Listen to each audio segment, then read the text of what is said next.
Hi everybody, it's Traci from Trauma a PTSD Blog. How y'all doing today? So something happened to me before I left work this morning that's left me a little bit frustrated, and as I was driving home I realized this is probably a good topic to discuss today with you all. I was having a conversation with some coworkers about PTSD because there are several of us at work who struggle with it, and someone made the comment, you all just need to learn to meditate. If you could just meditate and quiet your minds, you could let the past go.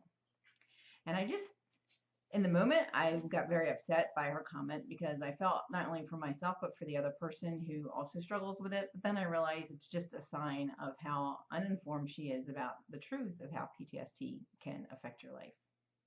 So I wanted to have a conversation with you and make sure that you know that the issue isn't you. So if you've had people say to you, meditation is the answer, and you thought, well, I've tried to meditate and the flashbacks keep coming in or the bad thoughts and I can't quiet them, so there must be something wrong with me. No, there's nothing wrong with you. That is your trauma brain trying to take over and take advantage of the fact that you've given it quiet time.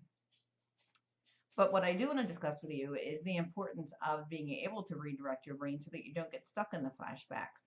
So yes, for me with complex PTSD, if I try to meditate, all kinds of horrible thoughts come into my head. I hear the voices of people who said really nasty things to me, and it's hard for me to quiet that. But I can sometimes allow that to suck me back into the past.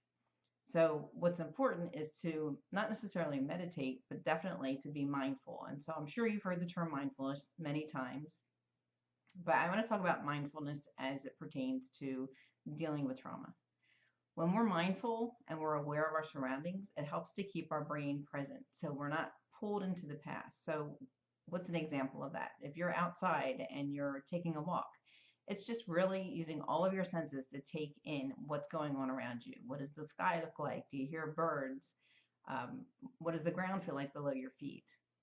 These are things that help to keep you present because you're looking at what's going on today. So it helps to keep out those thoughts from the past so that you can stay present in today. One of the big mindful tricks that I do for me is if I feel like I'm getting caught in a flashback, I'll go get an ice cube. And then I sit and I hold the ice cube and it melts in my hands and I feel the cold and I make my brain focus on what's going on with the ice cube in my hand, and I take in all five of my senses so that I can help to keep my brain current in 2018 and not thinking about what's going on in the 1970s. So I just want to leave you with that thought. I think there are a lot of well-meaning people out there who try to tell us how we should or should not deal with our PTSD. I think that you are the best person to know how to handle your PTSD, and I think that with the right tools and tips, you will do a great job at it. So the next time someone wants to tell you to meditate, just remember to yourself what really will help you is to be mindful and to occupy your mind with things that are going on in the present as opposed to allowing it to drift back to the past. Have a great day, everybody. Bye-bye.